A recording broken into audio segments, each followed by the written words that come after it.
좋은 칼을 쓴다고 좋은 요리사가 되는 건 아닙니다. Here I am. Know it's been a while. I was in denial about my love. 울세라 리프팅이요.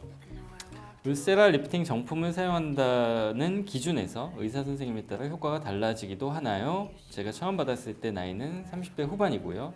한 달 후쯤엔 효과가 있었는데 금방 사라지더라고요. 의사쌤이 지금 상태에서 레이저를 하면 효과 많이 볼 거라고 그랬는데 효과가 어느 정도 지속될까요? 라고 질문을 주셨네요.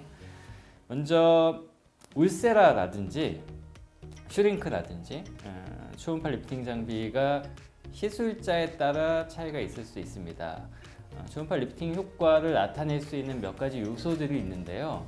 제가 첫 번째로 말씀드리는 것은 받는 분의 피부 상태입니다. 저희가 흔히 피부가 조금 얇은 분은 울세라나 슈링크가 효과가 없어요 라는 이야기를 많이들 합니다. 실제로 피부가 얇다라는 건 피부 두께 자체가 얇다는 걸 뜻하는 것은 아니고요. 피하 지방이 너무 얇은 경우, 그러니까 너무 마른 분들은 울세라나 슈링크 같은 리프팅 시술이 별로 효과가 없습니다.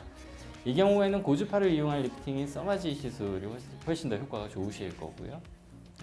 먼저 피부 두께가 조금 있어야 된다. 피부가 두께가 있다라는 것은 피하 지방의 두께가 어느 정도 돼야 되고 늘어진 분들이 초음파 리프팅, 울세라나 슈링크에 효과가 있습니다. 두 번째로는 시술자에 따른 차이인데요. 레이저 장비는 말 그대로 장비입니다.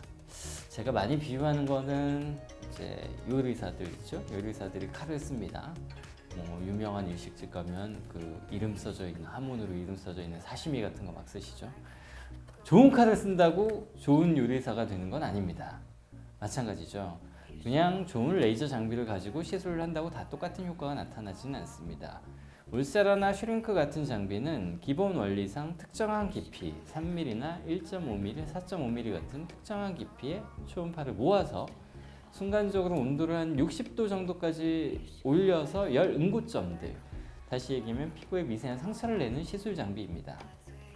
이러한 시술 장비도 받으시는 분의 피부에 따라 어느 위치에 얼마나 많이 시술을 하느냐에 따라 시술 효과가 다소 차이가 날 수 있다는 사실은 인지하고 계셔야 될 것입니다.